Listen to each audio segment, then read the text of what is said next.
Hindi na bago ang ganitong eksena sa Pier 16.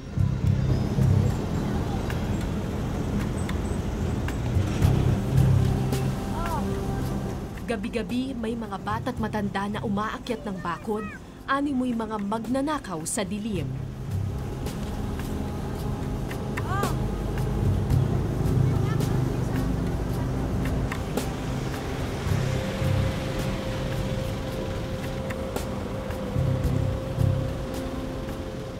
Pero hindi magnanakaw ang mag-inang ito. Hindi sila miyembro ng Akyat Bahay Gang. Naghahanap lang sila ng matutulugan.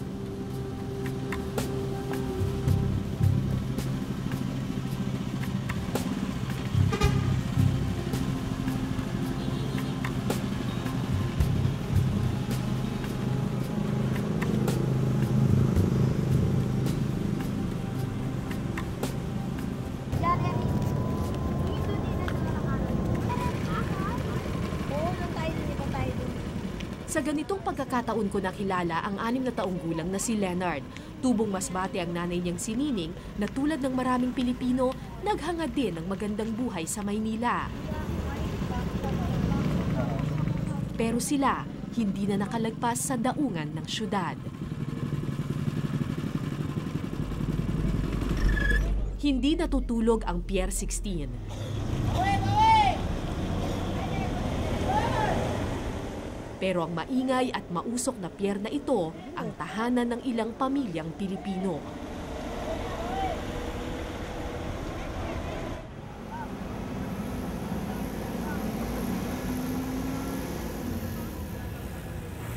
Sa ilalim ng mga truck sa pier nakatira ang mag-ina.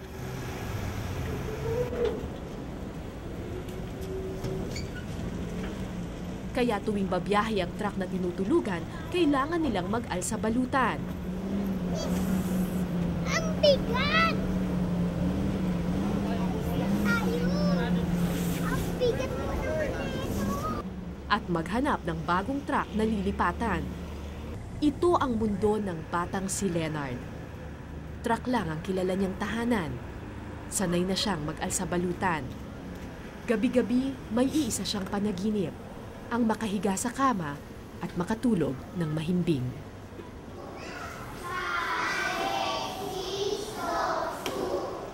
O, isulat mo ulit, pero lakihan mo. Mas malaki pa dyan. Malinaw na malinaw. Grade 1 sa Amado V. Hernandez Elementary School si Leonard. Walang nakakaalam na sa ilalim ng mga truck sa Pier 16 siya nakatira. Ang pagkakaalam ng lahat, sa hilera ng mga bahay sa Quezon Street sa Tondo, nakatira si Leonard.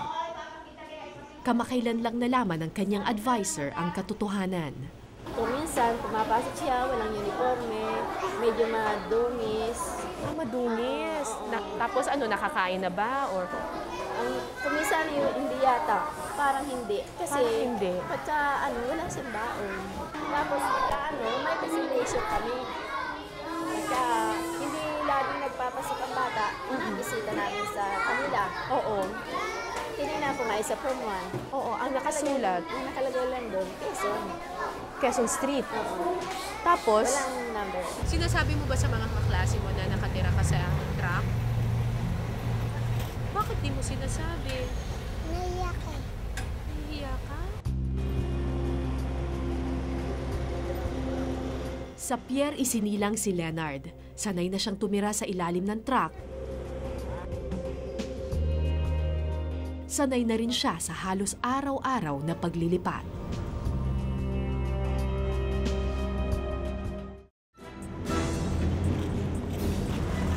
Nang dumating si Leonard ng araw ding yon galing eskwelahan, ibang bahay na naman ang kanyang nadatnan. Ilang taon ka nang nakatira sa ilalim ng truck? 5 taon ba? 6 na taon. Simula pinanganak ko siya. Pero mahirap din kasi palipat-lipat kami. Pag natutulog kami, gigisingin kami para lilipat ulit. Lipat kami sa iba naman truck. Tapos mamaya gigisingin na naman kami, lipat na naman kami. Kasi lahat ng truck umaalis eh.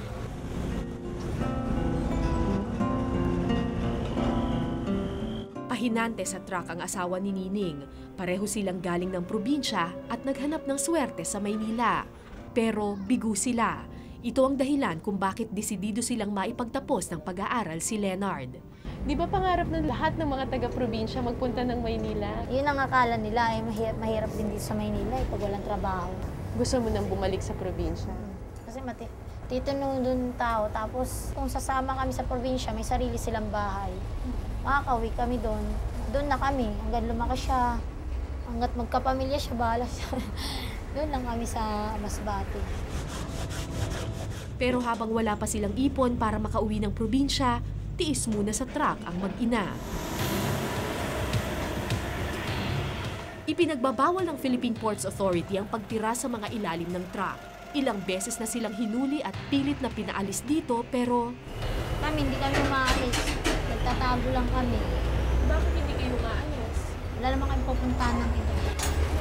Araw-araw yan, nagtatago kayo. Lunes hanggang Sabado, bawal talaga rito. Pagka linggo lang kami malaya rito. Kasi hindi kami binabawalan. Araw ng linggo. Bakit? Wala sila eh. Day off yata nila. kaya naman kakaunti lang ang kanilang kagamitan para mas madaling mag-alsabalutan. Wala. Wala kasi nagkakabasag pag lumilipat kami ng chassis. Nababasag siya. So anong pinggan nyo pag kumakain niya? Plastic. Mahilig magbasa at gumuhit ang batang si Leonard. Pagkaharap na niya ang kanyang mga libro, animoy napupunta siya sa ibang mundo. Tanggap na ni Leonard ang buhay Pierre, pero wala siyang balak na manatili rito habang buhay.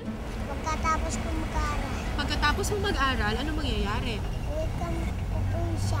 Oo, talaga? Saan ang probinsya nyo? Layo. Malayo? Anong gagawin mo sa probinsya? Doon kami, tulog lang. May bala kasi kami may probinsya, kaso nag-iipon pa ng pamasahe. Hindi pa namin kaya yun kasi ngayon lang nakaupo sa magtrabaho asawa ko. Sige, isa-isahin natin to, ha? Ibon, Ito, ano to? bahay, Bahay kubo. Anong gusto mo maging paglaki mo? barko, Anong barko? Anong gusto mong maging trabaho? bahay, Ah? Anong bahay? aayos ako bahay. Aayos ka ng bahay. Nung una, di ko maintindihan ang nais sabihin ng bata. Pero nang kalaunan, naisip ko, kung sa Pierre nga naman umiikot ang iyong mundo, bahay, truck at barko nga naman ang mga bagay na mahalaga sa'yo. Bakit gusto mo ng bahay? Kasi wala kami kapitbahay. Bakit gusto mo ng barko? Kami uwi probinsya. Bakit gusto mo ng truck? Kasi pag umuulan, natra kami maano sa lumilipat. Pag hindi umuulan, sa baba kami. Yan. Anong tawag dito? Ama, Kama? Ano sa English? Lahat ng bata may mga simpleng pangarap. Si Leonard, maayos na tulugan lang. Ano dinadasal mo kay Papa Jesus? Sana bigyan mo ako ng kama. Gusto mo ng kama? Anong klaseng kama ang gusto mo? Anong klaseng kama? Yung malaki. Tapos ano pa? Malaki. Tapos, hindi pa ba nakakahiga sa kama yung anak ninyo? Kahit kailan?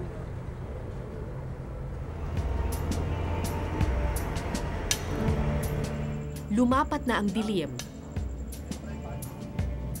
Aandap-andap man ang liwanag, nagpatuloy sa pag-aaral si Leonard. Very good.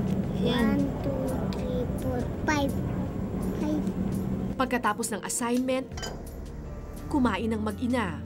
Walang pinggan, walang tinidor at kutsara dahil anumang oras pwede silang paalisin sa truck na tinitigilan.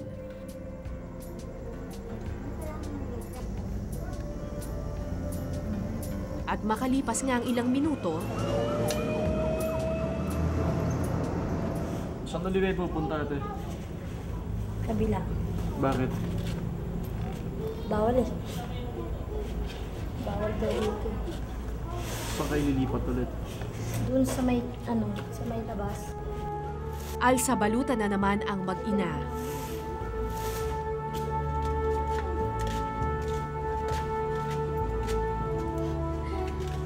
Lipat-lipat. Uy, Maswerte sila at may truck na bakante sa di kalayuan.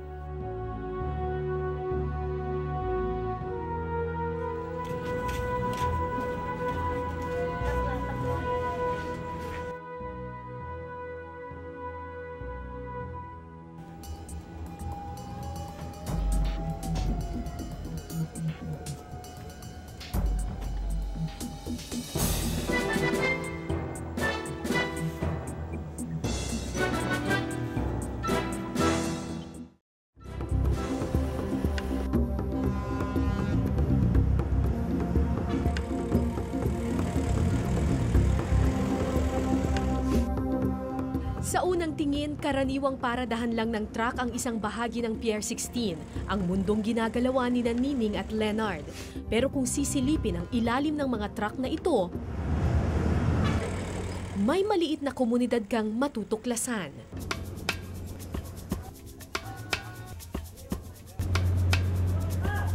Dito ko nakilala si Evelyn, ang reyna ng Pier 16. Isa sa pinakamatagal ng residente ng Pier at kapitbahay ni na Leonard. Bakit napagdesisyonan mo naman na dito? Kasi masarap ang buhay ng pier eh. Masarap ang buhay sa Pier? Bakit? Para sa akin, masarap ang buhay ng pier. Tulad ng hindi ka nakikita sa magulang mo, sunod ang luho mo, madali lang ang pera sa pier. Tulad ng marami kang kaibigan. Tubong Leyte, lumaya sa bahay nila si Evelyn. Napabarkada, napabisyo, naging eksperto sa buhay Pier.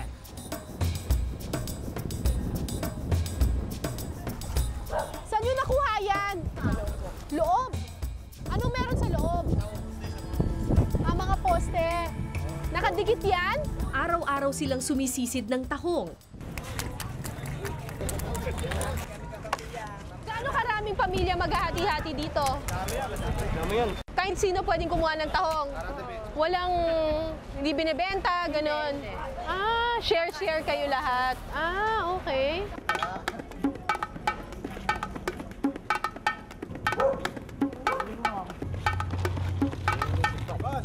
Ito ang pirming tanghalian at hapunan sa Pier. Libreng ulam, kanin na lang ang kulang.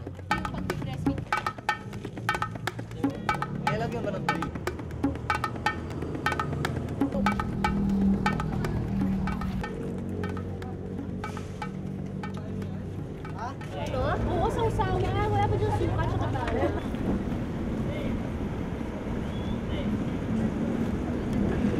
Talaga fishbowl yun. Salamat!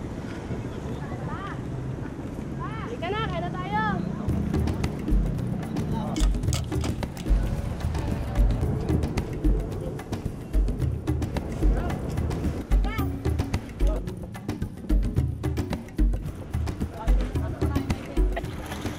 Pagkatapos ng kainan, ang tirang tubig mula sa pagluluto, pwede pang pangligo.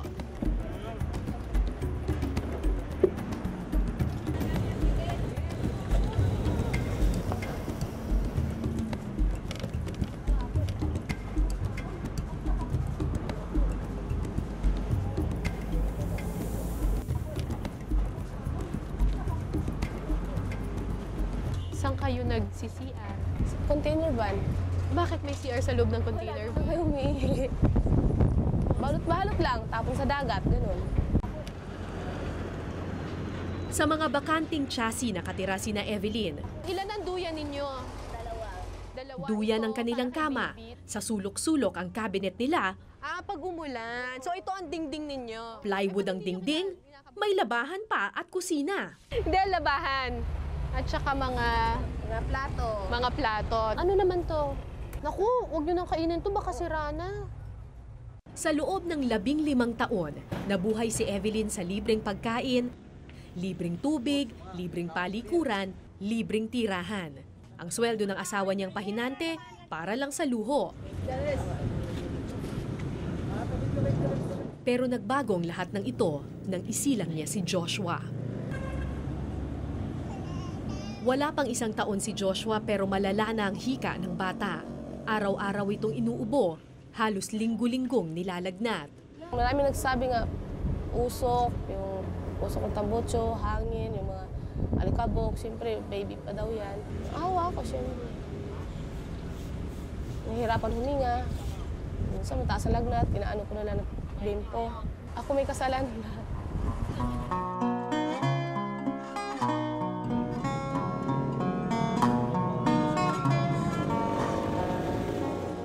Nagdesisyon si Evelyn na iwan ng Pierre alang-alang sa anak.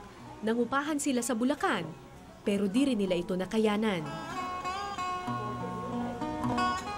Hindi sa pa talaga kinikita ng asawa ko. Tulad ngayon, 3 biyahe lang siya. Eh magkano lang bawat biyahe? 230, 220. Tapos babalihan namin 100, may 120 pa siya. Eh 3 biyahe lang siya ngayon. Ang masasahod ko sa isang linggo, 300 na lang. Ngayon, sa gamot na lang ni Joshua nauubos ang sweldo ng kanyang asawa. Linggo-linggo silang nasa ospital. Ayon sa mga doktor, posibleng may primary complex na si Joshua, isang pulmonary disease na sanhi ng tuberculosis bacteria.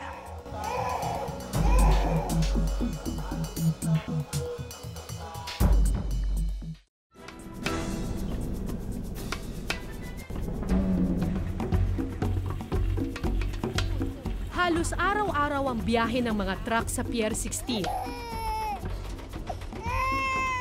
Kapag walang matulugan o kailangang magtago sa mga nanghuhuli sa pier, sumasama sa biyahe sina Evelyn at Joshua.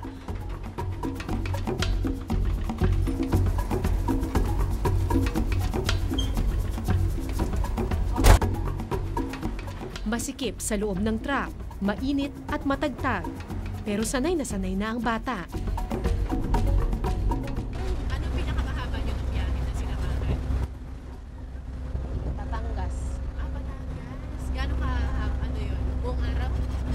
Nabukasan lang kami nakauwi. Oo, isa ka natulog. Sa truck. Dito mismo. Hindi sa ilalim. Hindi naman nahihirapan si baby.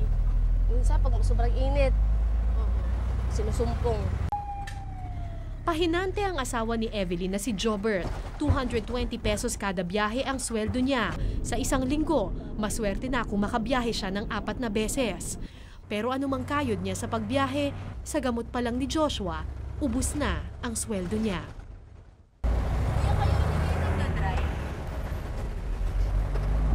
Nagdadrive sana, wala na lisensya. Wala lisensya. Gusto kong makakuha siya ng lisensya, hindi mo kasi pwedeng maneho na walang lisensya. Malaki daw gastusan eh, 2,000 daw mahigit ata eh. Mas malaki ba sweldo? Iba ang sweldo ng driver kaysa penalty. Bayad sa penalty, ano lang eh, 220. May Kawayan, Bulacan ang biyahe ngayon ng truck nila. Pagdating sa expressway, kailangan magtago sa kurtina. Baka mahuli sila ng overloading.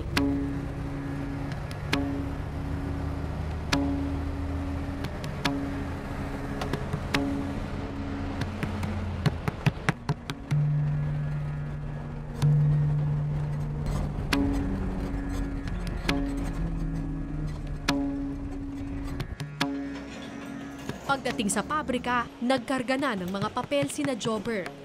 Pihadong aabutin sila ng gabi sa pagkakarga.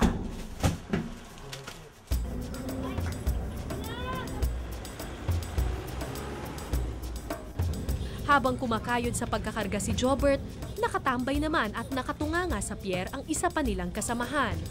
Tulad ni Evelyn, veterano na rin sa buhay pier ang mag-asawang Rosalie at Nilo. Pahinante rin si Nilo, pero halos 1 buwan na siyang walang biyahe. Kayo kuya, kapag walang biyahe, anong ginagawa ninyo? Wala. Ito lang, naghihintay. Naghihintay lang. Naghihintay dito. Kaya pag wala ka, hanapin ka naman na. Nabubuhay lang sila sa pagbale o pangungutang sa may-ari ng truck. 200 piso kada araw ang inuutang nila. So magkano na po utang ninyo? Hindi ba namin nililista eh. Parang anong usapan nyo, kailan nyo ba mababayaran nyo? Wala naman siyang inaano sa amin. Hindi naman siya naniningil Hindi kasi naman pagdating may babang- biyahe, halimbawa biyahe naman kalakasan kami. ng biyahe, Hindi naman siya nagpapasahod eh. Siyempre, minsan overbalik kami. Oo, ganun. Gustuhin man nilang iwan ang Pierre at maghanap ng ibang trabaho, nakatali na sila sa utang, nakatali na sa mundo ng Pierre. May mga anak rin si Nilo at Rosalie, pero di tulad ni Leonard na pilit na pinag-aaral ng kanyang mga magulang, wala ni isa sa mga anak ni Nilo at Rosalie ang nag-aaral. Ako lang tatanong, gusto ko talagang mag-aaral yan, kaya palaki na yan eh. Wala naman ako magawa. Wala rin sa mga anak nila ang regular na pinapacheck up sa ospital, tulad ng pag-aalala ni Evelyn sa kanyang sanggol. Wala naman kami magawa, kahit gustuhin naman namin, di ba? Wala, sanayan na lang. Kung ang mag-asawang Rosalie at Nilo bumigay na sa pag-asa, sina Evelyn at Jobert nag-iipon, kumakayod at patuloy na nangangarap. Kakaroon lang sana ako ng kahit maliit lang, kahit kubo-kubo lang. Basta amin na. Hindi na ako aalis doon. Eh kung kunyari, bigyan kayo ng relocation site, Pupunta ka. Titira namin. titirahan ninyo. Oo. Kahit na malayo siya. Oo, kahit malayo siya. Basta saliin namin. Hindi na ako pag-alakal ko sa pier. Gabi na nang makauwi sina Evelyn mula sa biyahe. Pero hindi pa sila pwedeng magpahinga. Kailangan magbaklas at mag-alsabalutan.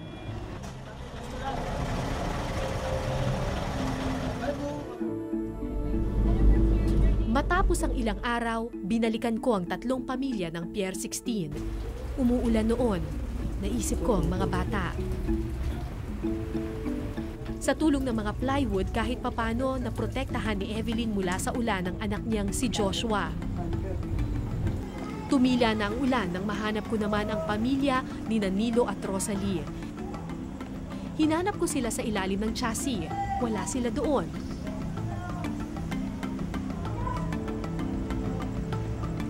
Sa loob ng truck, naaninag ko ang isang maliit na paa. Siksikan sa loob ng masikip at mainit na truck ang mag-aama.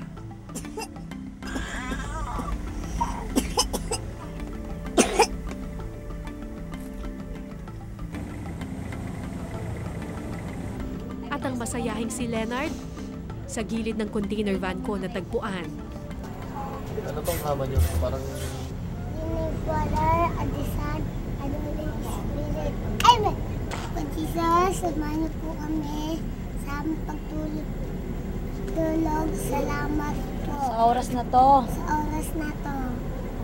Salamat po. Good night. Good night, Papa Jesus. Good night, Mama Mary. Game. In the Father, and the Son, and the Holy Spirit. Amen! Sa kabila ng hirap sa pier, hindi siya nakakalimot magpasalamat at magdasal. Kahit pa ang pangarap niyang kama ay hanggang panaginip na lang muna. Ako po si Cara David at ito po ang Eyewitness.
Maraming salamat sa pagtutok ninyo sa Eyewitness mga kapuso. Anong masasabi ninyo sa dokumentaryong ito? I-comment nyo na yan. Tapos mag-subscribe na rin kayo sa GMA Public Affairs YouTube channel.